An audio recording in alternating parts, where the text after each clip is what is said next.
how are you approaching Wednesday night? As an opportunity to get better, but for many different reasons. We want to compete, we want to perform. To win the game is not the end outcome for us, but we want to perform, we want to compete, we want to put on a good product on the field for the fans. But it's about giving opportunity to a lot of these guys as well. Trying to keep the squad in shape and sharp is super important to me. So utilisation of a lot of the players will be important.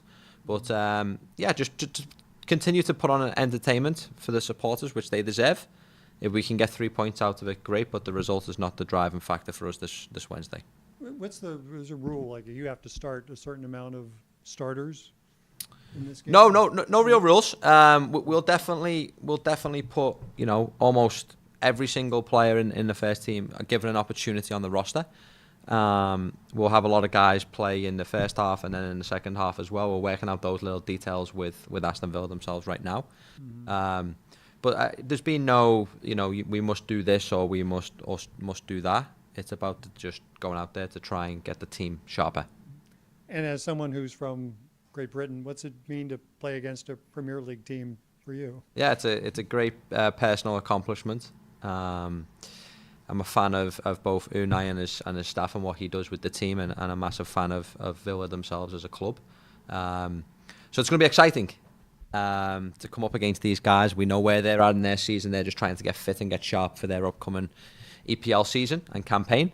But we have our own objectives as well, like I just mentioned, is to try and get the entire roster feeling a little bit fitter, a little bit sharper, continue to work on our identity in this game so we can use it as a platform for that.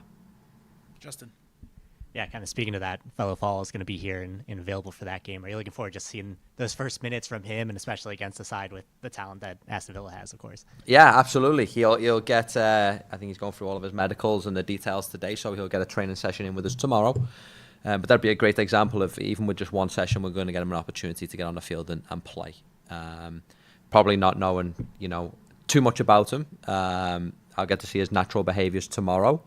But yeah, looking forward to for Falu.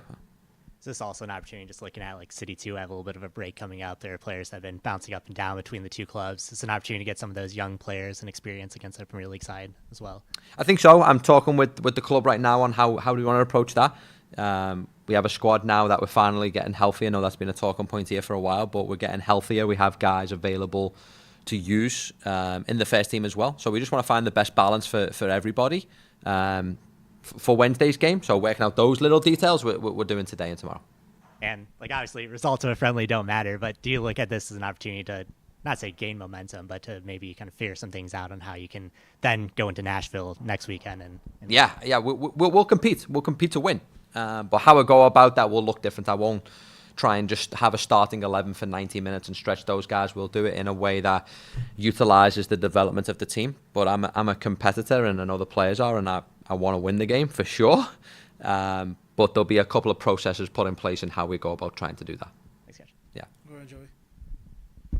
Hey, Critch. I know you watch a ton of film for a friendly like this. I mean, how much scouting do you do of Aston Villa and just taking into account like it is them getting ready for a season, things like that? How much goes into that in the film room? For the Villa game specifically, little. Our film work now and our analysts are already focusing on Nashville. So that's the most important for us right now is watching and breaking down the Nashville game. Because when you go into a game like this against Aston Villa, into a new season, I know they just played yesterday, I think tied 2-2. They're going to play, similar to us, they're going to play a roster of 17 to 22 players tomorrow. He's probably going to break up the team quite a lot in how he approaches themselves. It would be a guessing game for us in what they're going to try and who they're going to put on the field and what they're going to try and do. I've took a look at a couple of the clips from the game yesterday, but all of our focus right now is we have 10 days, or right now from now, probably like 12 or 13 days to prepare for Nashville. That's where the majority of our back work focus is going, but we'll use Wednesday as a chance to celebrate and entertain at Energizer Park against an EPL team. And, today is National Soccer Day here in the United States. Didn't know that. Yeah, nor did I until I saw it on Twitter this morning. Your own journey coming to the United States, how have you seen the sport grow and and how do events like this maybe help people in the community here in America learn more about soccer and celebrate soccer? Yeah, I mean, it's the fact that an EPL team is coming into St. Louis and playing us is a great achievement for the club and a moment that we absolutely should celebrate. I've been here since 2009. I've seen this sport grow in two ways. One being just the quantity, the amount of young players in this community that are playing, the amount of MLS clubs that's grown from 09 to now 2025 is one thing, but the quality is also another thing. College teams, youth teams, MLS teams, everything has grown in quality. So they're doing all the right things in this country. I'm very, very excited for the World Cup next year, and then the continued growth of the sport after that event. So the US is in a great place right now with soccer, and hopefully it just keeps improving. Thanks, Critch. Yeah. Go ahead, Tom. So as you were a Liverpool fan, right? Yes. Did you go to games? Did you ever see Aston Villa play? Yes, and yes. I've been to many games, probably 100. I don't know, maybe more. I've watched a lot of football live in the stands and the stadiums. It's all I seem to do in my spare time at home on the TV is watch football. So yeah, I've been to a ton of games. Anfield was the home stadium of Liverpool, and that was just a fantastic environment and venue to play at. So yeah, I've been to many games. But it's got to be something you talked about. But could you even imagine be coaching against an EPL team?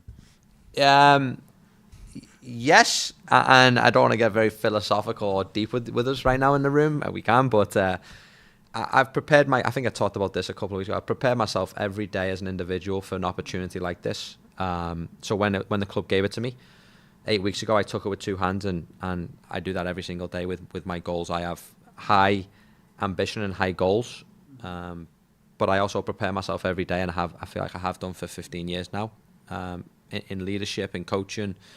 So it's very exciting. The moment probably hasn't hit me yet that I'm about to face one of the best coaches in the world and an EPL team. But at the same time, when I stepped in 8 weeks ago, I knew I was ready for this level, and I still know I'm ready for this level. So I'm just enjoying every moment, and I'll really enjoy it on Wednesday. It got to be a tough thing for Durkin he's got to miss the next game. You got a week off, and then he's got to sit out a week. He's not going to play for 3 weeks. Yeah. Right now, that's got to be a tough situation for him to be in. I think so.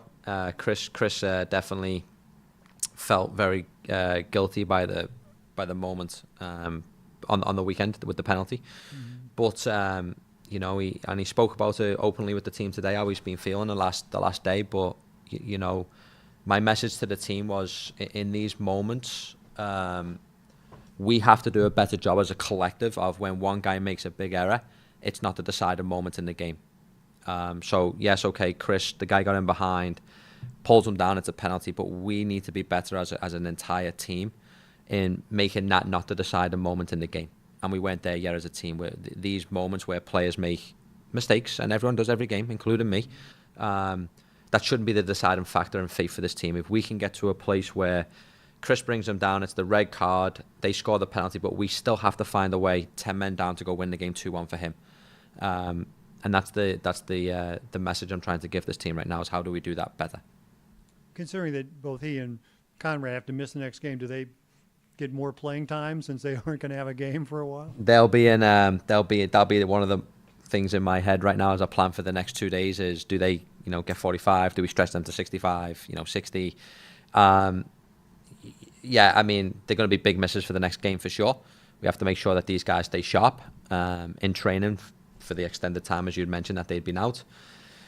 But yeah, right now, all I can think about is giving guys, everyone on the team, the opportunity to feature against an EPL team. Do you envision 22 guys get to play on Wednesday? That'd be the idea. More? Could be more. It could be more. I would say right now we're probably, at least at that number. We're just waiting to hear back on some of the details from the opponents as well and how they want to structure this setup as well. Yeah. But that'd be something that'd be ideal. Yeah. So there's no roster limits. There's no substitution limits. Yeah. Anything goes. Yeah. No. trying to think. I had a question. Hang on a second. Stall for time. Go ahead. No problem. Go on, Justin. has one. Yep. Coach, just kind of like looking at just the global perception of St. Louis City, do you think a match like this kind of gets some extra eyes on the club, and just like the moment that it potentially brings to the club and its just like greater standing in global football? Yeah, I think it was a great decision for the club to put the game on. It brings, like you said, a global audience to us. It brings a celebration. I know we've done it with Bayern Leverkusen a few years back as well.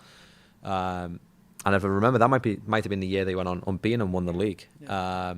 So it's a moment to celebrate. As a Liverpool fan, I hope Aston Villa don't do that, but all credit to them if they do. But yeah, these are moments we should celebrate. We bring in an EPL team, one of the best leagues in world football, one of the teams that's been competitive there now for many, many years. We bring a team like that into the city.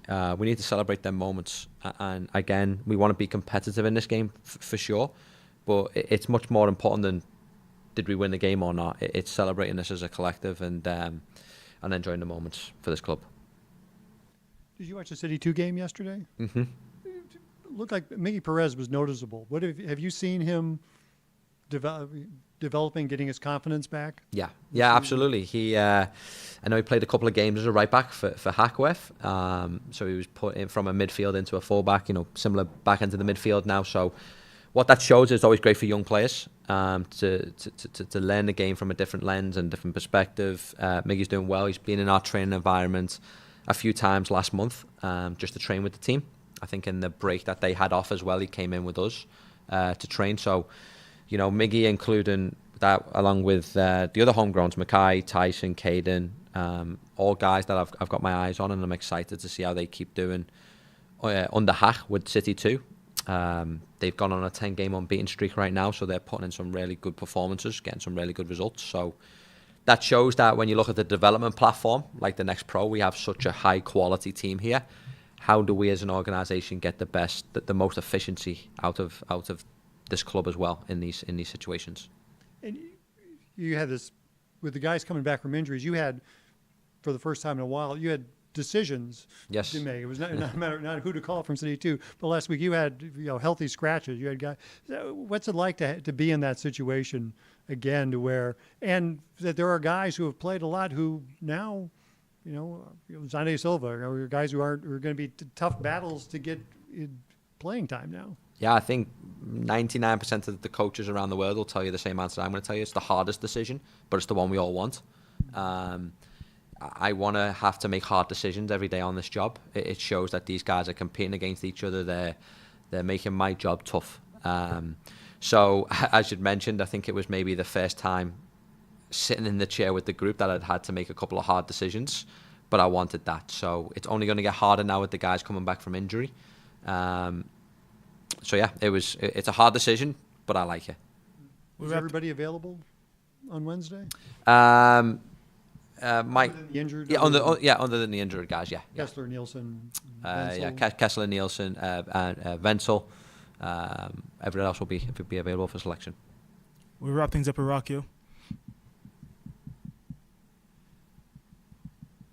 Thanks, Critch. I know you talked a lot about your goals for this game. With the combination of this game and having such a long break for your next game, does it give you a chance to maybe work on some tactical things that you guys maybe haven't been able to use in a game because the timing hasn't been there, the practice hasn't been there, that you've been using in training? But Wednesday allows you, I know it's not, everyone's not going to be running at that level, but it allows you at least to work on something tactically against a team that isn't just you guys in practice.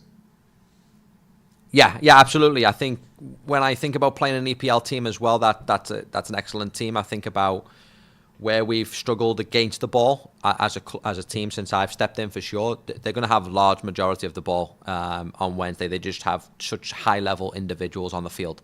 So it'll be good for us tactically to think about how do we set ourselves up in a mid-block. What moments do we choose to press? So we've already started to put some of them details together. And as you'd mentioned, we have a good break after it. So as much as there's a physical component on the game to try and get some of the guys, just moving around from a physical load standpoint, there's going to be an emphasis on, if we're able to get a goal, how do we manage the momentum? Today we looked at the Minnesota game, and we look at it from a data-driven standpoint of field tilt and match momentum. And it was so heavily in our favour right up until the moment we scored the goal, and then it dropped. So now we'll get to analyse that against Aston Villa. If we can go up a goal, how do we create certain behaviours now where we don't allow the momentum to shift on the opposition's favour? So some of these details will be a great look for us on Wednesday in a non-pressured game almost for the players and for the staff. We can just look at it very objectively and see where we can still get better as a group. Awesome. Critch, thank you. Thank you, everyone.